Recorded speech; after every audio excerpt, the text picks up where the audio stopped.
ഒരു ദിവസം തുണി കഴുകാൻ വേണ്ടി വാഷിംഗ് മെഷീൻ വെച്ച ഏരിയയിലോട്ട് കയറി ചെന്നപ്പോഴേ പെട്ടെന്നൊരു സാധനം ഇങ്ങനെ പറന്ന് എൻ്റെ തലയുടെ മുകളിലൂടെ ഇങ്ങനെ പറന്നു പോയി. അപ്പോൾ ഞാൻ ഓർത്തു, ഇതെന്താ ഇത് കവർ ചെയ്ത ഏരിയയിൽ ഇങ്ങനെ പറന്നു പോവാൻ എന്താണെന്ന് നോക്കി ഞാനിങ്ങനെ ശ്രദ്ധിച്ചപ്പോൾ ഇത് കണ്ട ഫാനിൻ്റെ മുകളിൽ നിന്നാണ് പറന്നു പോയത്. അപ്പം നമ്മൾ അറിഞ്ഞു കഴിയുമ്പോൾ ഒരു ആകാംക്ഷയുണ്ടല്ലോ അറിയാൻ വേണ്ടി. ഞാൻ സെൽഫി സ്റ്റിക്കൊക്കെ എടുത്ത് വന്ന് അപ്പോൾ അടുത്ത് വരുന്തോറും ആൾ പറന്നു പോയി. സെൽഫി സ്റ്റിക്ക് എടുത്ത് വന്ന് നോക്കിയപ്പോൾ കണ്ട എന്ത് ഭംഗിയായിട്ടാണ് കൂട് ഉണ്ടാക്കിയേക്കണത്. അതിൽ 3 മുട്ട കണ്ടില്ലേ? എത്ര സേഫായ സ്ഥലം ആൾ കണ്ടുപിടിച്ചത് നോക്ക്.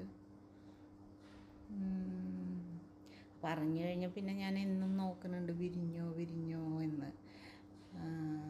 അപ്പോൾ വിരിഞ്ഞിട്ടില്ല, അടയിരിക്കണേ ഉള്ളൂ.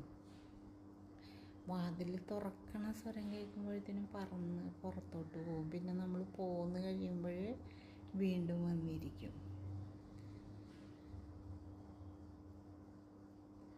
എല്ലാവർക്കും സേഫായ സ്ഥലമൊക്കെ കിട്ടണ്ടേ അല്ലേ കുട്ടികളെ വളർത്താൻ. വേഗം വിരിഞ്ഞോട്ടെ.